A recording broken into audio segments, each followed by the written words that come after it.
Now let's move into the hail call. With a hail call, you're trying to attract ducks that are at a long distance. They're a long distance from you, or they are really high in the air. And what you're trying to do is just get their attention. Now the interesting thing is that a hail call is not something that a mallard hen is actually going to do.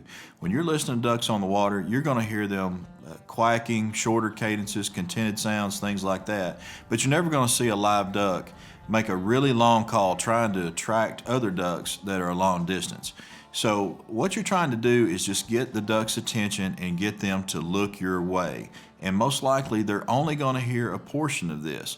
So not only are they at a long distance, think about the wind noise that they're experiencing when they're flying, especially the higher they are. Just think about if you were driving down the road in your vehicle and you stuck your head out the window, what you would hear. So we're going to blow a long call, and we're just hoping that the ducks will hear a portion of this and they will look our way.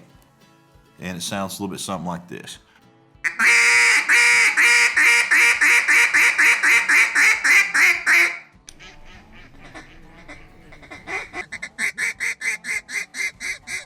Now, in order to be able to blow a hail call properly, you have to understand how to open your airway.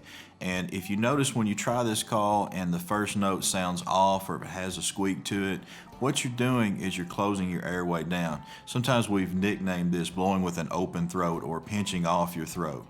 Now, whenever I started getting into competitive calling seriously, this was a problem that I had. When I grew up, I overgrunted into the call and I also closed down the airway. And I had to learn to blow with an open throat in order to get the correct sounds. Now, here's a way to think about it.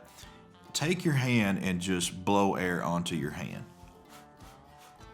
All right, the air is going to feel a little bit cool to you. Now I want you to take your hand and imagine that this is a small compact mirror, and I want you to fog it up. All right, when you do that, you'll notice that the air feels hotter against your hand. And when you're fogging the mirror, your throat has to relax, so your airway's in a relaxed position. Now, we're not going to put air into a call like we're fogging up a mirror, but this is the way that your throat or your airway needs to feel whenever you're hitting your first note.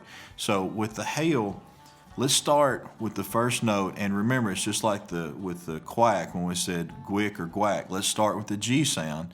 And we'll start with a quack, and we're going to build up pressure on it until we can hit that first note of a hail call like this.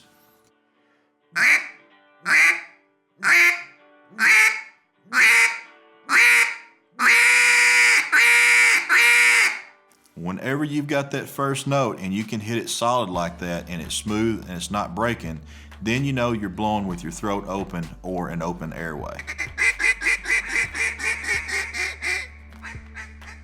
All right, so let's do some practice with a hail call now. So let's start with the build-up.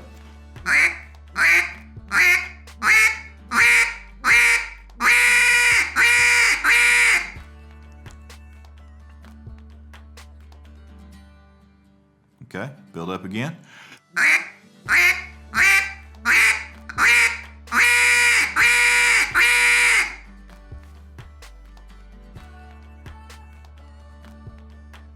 All right, once you get to where you can build up, and that's something that's probably going to take some time. You're going to want to work on that for a while. But once you get to where you can build up, then see if you can just pick up the call and hit the first note. So hit the note, put the call down, pick the call up, and if you hit the first note and it breaks on you, just go back to the build-up again until you get the feel for it. All right, so practice on that, and then let's work on doing the entire hail call. And keep in mind with the hail call, they're hearing the first notes. If they are really far off, they're not going to hear the notes on the back. So you don't have to completely finish the hail all the way out when they're a great distance away. As they get closer, then those lower notes become more critical. So let's just blow some hail calls.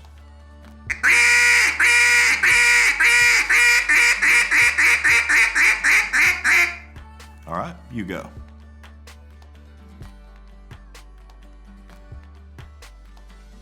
Okay, let's do another one.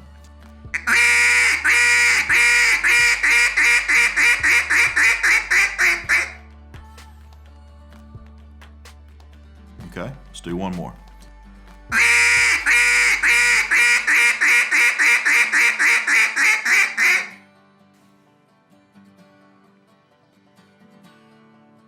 Okay, good.